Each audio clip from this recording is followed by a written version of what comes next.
Izinkan kami memperkenalkan diri terlebih dahulu. Yang pertama, ada Desi Oktaviani dengan NIM 11200102, ada Fadila Nuraini Rashim dengan NIM 11200145, dan saya sendiri, Jessica Amanda Putri dengan NIM 11200153. Kita cus, check it out! Baik, sekian pembelajaran kita pada hari ini. Untuk pertemuan selanjutnya kita akan membahas mengenai masalah miopik. Dan saya mohon teman-teman semua untuk mencari tahu terlebih dahulu apa itu masalah miopik sebagai bahan diskusi kita pada pertemuan selanjutnya. Terima kasih.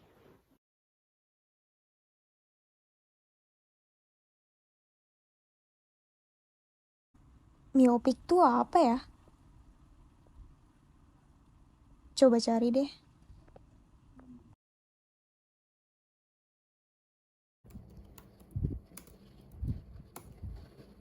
Halo semuanya, kalian pasti bertanya-tanya apa itu masalah miopik? Mari kita bahas lengkapnya pada video ini.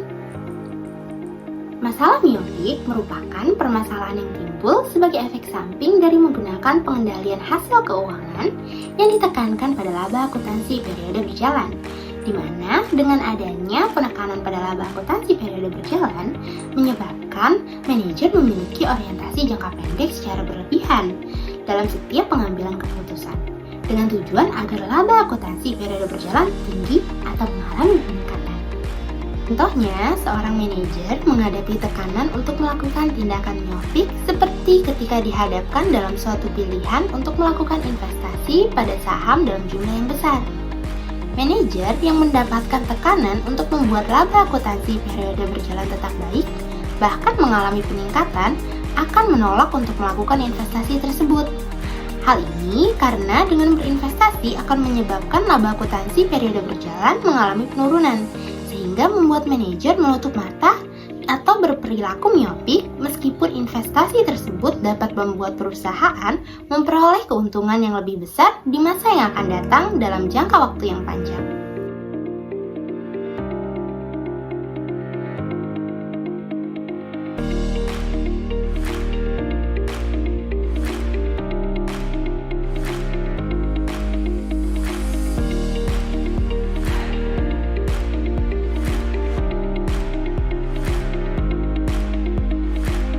Saham perusahaan Serta Mulia bagus nih dari laporan keuangannya.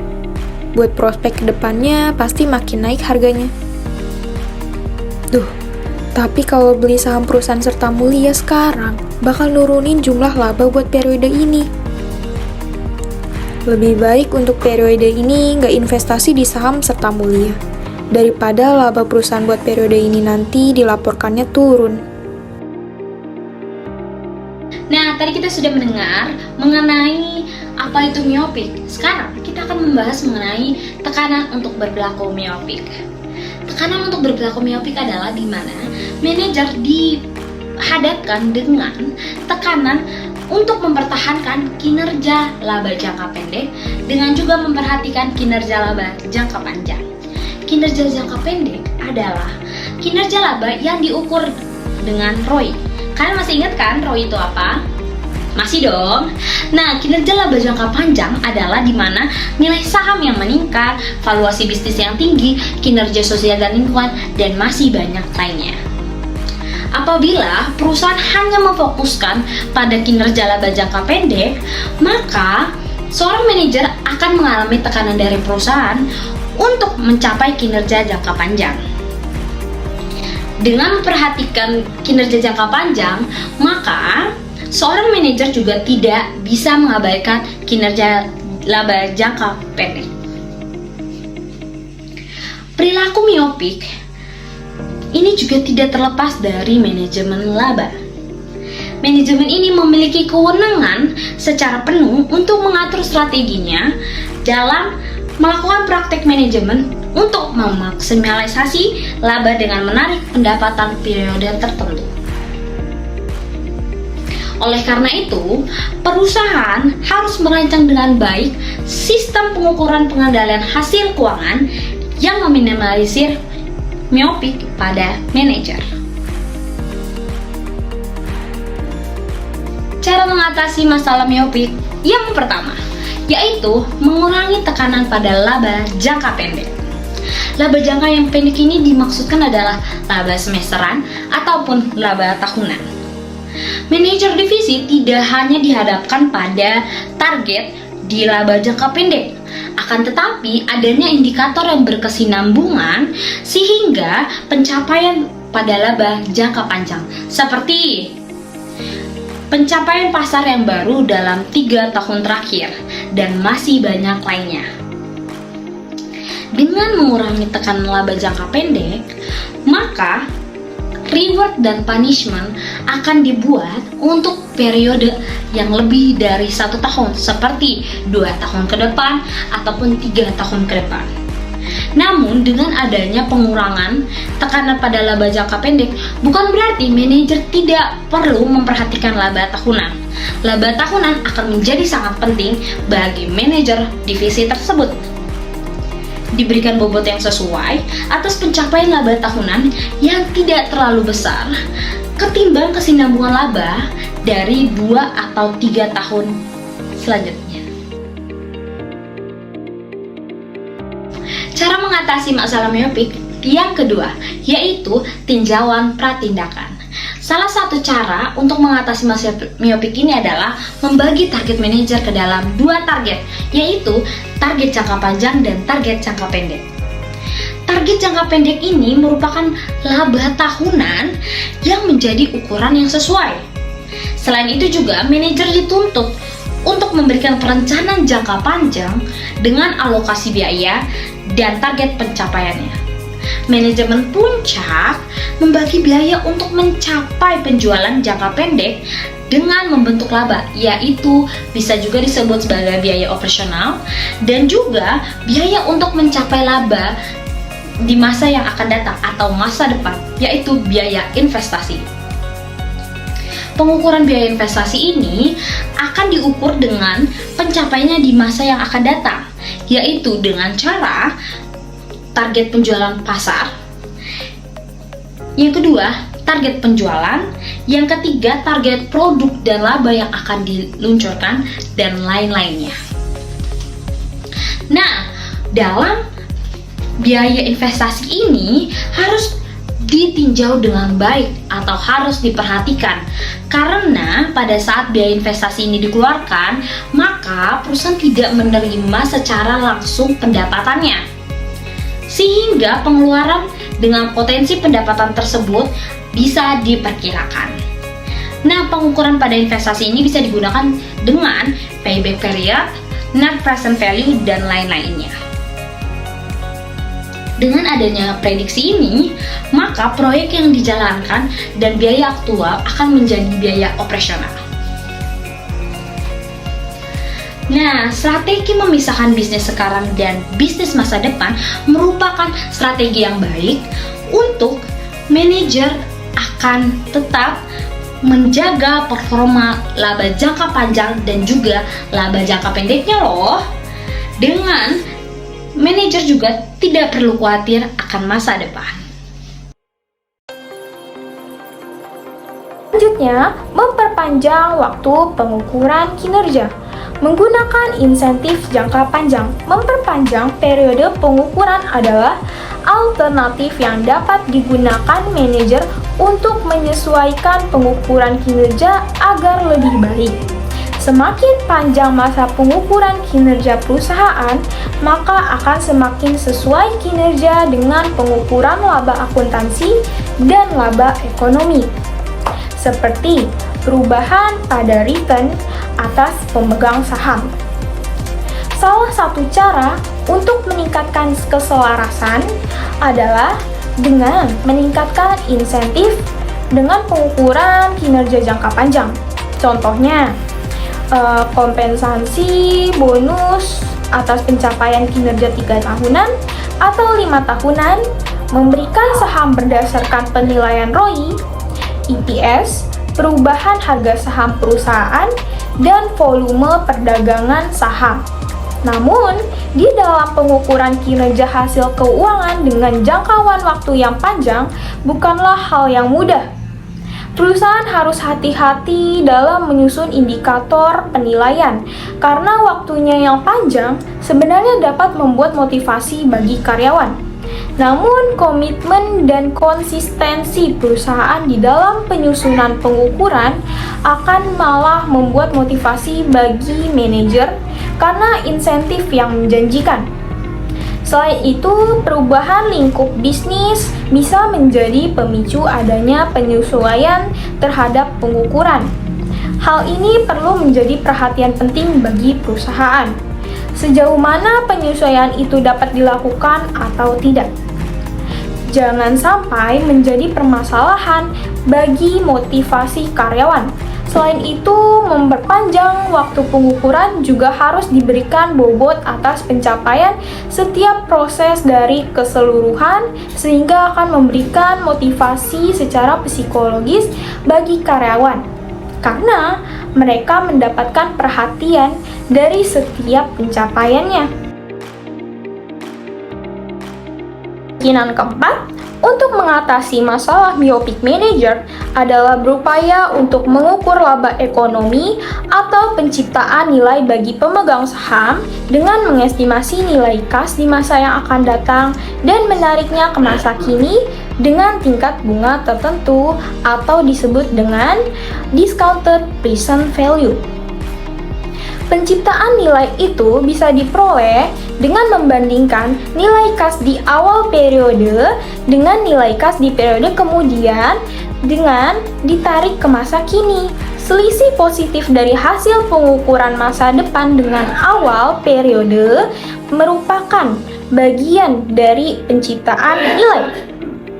Namun, yang perlu diperhatikan dari strategi ini, apakah prediksi arus kas cukup akurat? Berapakah tingkat suku bunga yang ideal? Siapa yang membuat penganggaran ini? Memprediksi nilai kas masa depan bukanlah konsep manajemen yang baru. Banyak perusahaan sudah melakukan hal ini dan mempertimbangkan sebagai salah satu langkah untuk pengambilan keputusan. Analisis pada arus kas masa depan merupakan salah satu standar menilai visibilitas investasi, proposal akuisisi, dan valuasi bisnis. Di dalam memprediksi, berdasarkan arus kas, perusahaan akan memodifikasi sesuai dengan kebutuhannya. Pada lingkup akuntansi pun, hal yang umum menggunakan prediksi arus kas masa depan yang ditarik ke masa kini. Contohnya, memprediksi piutang yang sifatnya jangka panjang, valuasi aset untuk menentukan penurunan nilai atau impairment, transaksi sewa guna usaha, kewajiban perusahaan atas pensiun. Apabila penciptaan nilai secara langsung ataupun laba ekonomi dijadikan pengukuran hasil keuangan bagi manajer, maka akan sulit untuk presisi dan objektif karena menyangkut potensi masa depan yang belum pasti dan juga banyak asumsi yang digunakan. Ataupun untuk menjaga netralitas dalam penilaiannya dan menunjuk auditor ataupun konsultan, maka akan memakan waktu yang lama. Harus mengonfirmasikan secara detail banyak informasi yang dibutuhkan dan tentunya mengeluarkan biaya yang mahal. Langkah untuk menangani resiko miopik yang selanjutnya yaitu dengan mengubah pengukuran investasi kepada pengukuran laba ekonomi. Hal ini tidak ditujukan kepada kepentingan eksternal, melainkan untuk kepentingan internal guna melakukan evaluasi kinerja, melakukan pertimbangan dalam insentif manajerial, serta pengambilan keputusan di masa depan. Berikut adalah beberapa caranya. Yang pertama, penyesuaian atas masa manfaat aset dan metode penyusutan yang digunakan. Karena perlu diingat bahwa pengukuran ROI sangat bergantung pada informasi laba dan total aset. Sedangkan salah satu beban perusahaan adalah penyusutan aset yang didominasi oleh aset tetap. Melakukan penyesuaian data pada aset tetap akan mempengaruhi ROI, di mana penyesuaian atas aset tetap harus berdasarkan manfaat utama aset dalam menghasilkan laba di masa depan. Cara yang kedua, perusahaan dapat mengkapitalisasi biaya research and development, akuisisi pelanggan baru, data pelanggan yang dimiliki perusahaan, serta pengembangan karyawan, di mana biaya yang dikapitalisasi ini dapat disajikan dalam laporan terpisah atas potensi kas di masa depan yang ditarik ke masa kini atau present value of potential cash flow. Yang selanjutnya, peningkatan pada pengukuran akuntansi yang mengakui laba dan rugi lebih cepat karena tingkat kepastiannya, sehingga indikator kinerja dapat diukur lebih tepat waktu. Lalu, untuk aset tetap yang lama dapat didepresiasikan secara penuh sehingga nilai bukunya mendekati nol. Hal ini akan mengurangi nilai total aset dan membuat ROI tidak terlalu overstatement, meskipun nilai aset masih dapat digunakan dalam operasional perusahaan. Atau solusi lainnya dapat melakukan perpanjangan masa pemakaian aset berdasarkan pertimbangan yang wajar untuk menghasilkan potensi kas di masa yang akan datang. Selanjutnya, melakukan pertimbangan cost of equity bukan hanya cost of debt, sehingga pengukuran atas biaya modal atau cost of capital mencerminkan biaya atas utang dan biaya atas ekuitas sendiri. Oleh karena itu, pengukuran kinerja pada proyek atau lini bisnis yang didanai oleh modal sendiri dan pinjaman baiknya menggunakan economic value added. Melakukan penyesuaian pengukuran akuntansi ini ditujukan untuk menilai kinerja manajer secara lebih presisi, bukan untuk kepentingan eksternal, namun tetap saja dapat mengeluarkan biaya yang besar serta membutuhkan waktu yang lama. Sehingga perlu difikirkan, benefit yang dapat dihasilkan dapat lebih besar dari cost yang dikeluarkan, atau benefit over cost, di mana strategi yang digunakan harus difikirkan dengan lebih matang. Strategi selanjutnya yang dapat digunakan untuk mengurangi masalah miopik yaitu dengan membuat pengukuran finansial dan non-finansial, di mana untuk menangani dampak dari risiko miopik yang dapat dilakukan oleh manajer dapat membuat perangkat yang mengombinasikan mengenai pengukuran finansial dan non-finansial. Pengukuran secara finansial dapat berupa pencapaian laba tahunan untuk periode yang lebih panjang seperti 2 atau 3 tahun, kenaikan laba tahunan, ROI, ROE, dan pengukuran lainnya. Untuk pengukuran non-finansial dapat berupa pengembangan produk baru, pengembangan pasar yang baru, kepuasan pelanggan, tingkat resistensi pelanggan, kualitas produk, jumlah keluhan pelanggan dan keluhan karyawan, serta jumlah kecelakaan kerja. Dengan pengukuran non-finansial tersebut, perusahaan dapat melihat manajer, apakah manajer tersebut hanya mementingkan angka laba jangka pendek yang membahayakan perusahaan pada jangka panjang, atau tetap mementingkan laba jangka pendek namun tetap memperhatikan kesinambungan perusahaan di masa depan. Salah satu pengukuran yang digunakan oleh perusahaan untuk mengkombinasikan pengukuran finansial dan non-finansial adalah balance scorecard, di mana terdiri atas perspektif keuangan, perspektif pelanggan, perspektif bisnis internal, dan perspektif pertumbuhan serta pembelajaran. Berikut adalah contoh dari balance scorecard yang dapat digunakan yang terdiri dari 4 perspektif, mulai dari perspektif keuangan, perspektif pelanggan, perspektif bisnis internal, perspektif pembelajaran, dan pertumbuhan.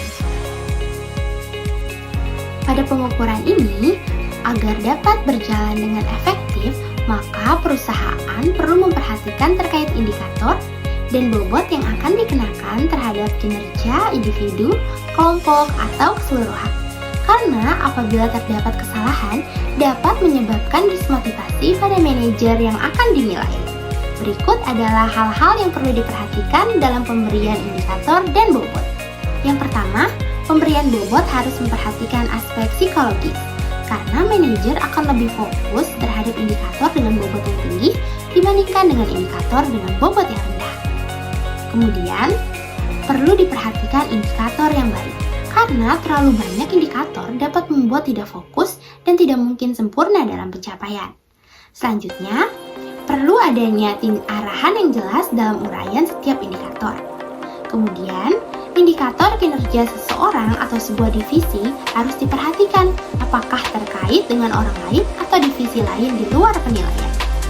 Lalu, perlu diperhatikan juga ada atau tidaknya kaitan yang jelas antara indikator yang hendak dicapai dengan peningkatan nilai di masa yang akan datang. Contohnya, apakah sudah ada terbukti dalam pengukuran bahwa pelanggan yang puas pasti akan membeli kembali di masa depan? Ataukah puas namun tidak terjadi pembelian ulang? Oleh karena itu, jika indikator ini penting namun tidak terkait dengan penilaian lainnya di masa depan, maka harus diperhatikan bobot yang lain. Dengan adanya pengukuran yang berisikan kinerja finansial dan non-finansial akan memberikan sinyal bagi perusahaan apabila manajer mengambil langkah yang salah dalam keputusannya, sehingga dapat diantisipasi terlebih dahulu sebelum terjadi dampak yang lebih parah pada perusahaan. Di mana pengukuran ini berfokus pada penciptaan nilai bagi pemangku kepentingan dengan mempertimbangkan segala aspek yang mempengaruhinya, dengan tujuan agar keberlangsungan usaha jangka panjang dapat terjadi. Pengukuran ini harus memperhatikan beberapa kriteria, seperti tepat waktu, lengkap, selaras dengan visi perusahaan, fleksibel dalam menyesuaikan pengukuran sesuai dengan situasi yang berkembang, berfokus pada seluruh pemangku kepentingan, dapat dipahami, mempunyai manfaat harus melebihi biaya yang dikeluarkan untuk melakukan pengukuran dan penilaian. Nah, sudah jelas kan apa itu masalah miopik? Tekanan apa yang mempengaruhi terjadinya masalah miopik, serta bagaimana cara mengatasi masalah tersebut. Semoga video ini dapat bermanfaat bagi teman-teman semua. Jangan lupa untuk like, comment, and subscribe. Bye! Wah, videonya bermanfaat sekali ya teman-teman. Jadi aku bisa tahu nih apa itu miopik dan gimana cara mengatasi masalah miopik pada manajer. Nah teman-teman, untuk memahami masalah miopik dan materi lainnya mengenai sistem pengendalian manajemen, aku ada rahasia nih. Kalian mau tahu nggak apa rahasianya? Ini rahasia antara kita aja ya teman-teman. Nah teman-teman, rahasianya aku itu baca buku ini teman-teman. Nah di sini itu ada buku pengantarnya dan buku perancangannya. Di sini kita bisa mengerti materi mengenai sistem pengendalian manajemen yang lainnya. So, buat teman-teman yang ingin mengetahui materi lebih lengkapnya, apa aja isinya, jangan lupa baca ya. See you and bye-bye.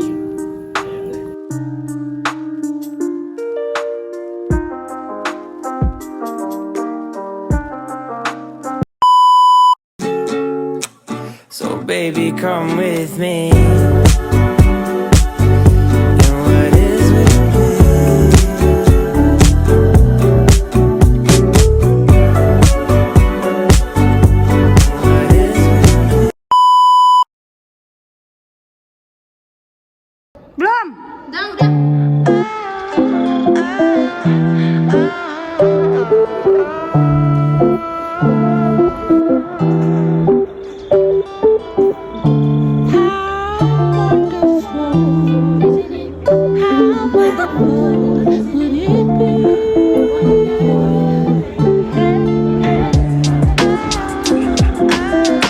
Jadi guys, kita habis sidang. Sidang tapi di musola.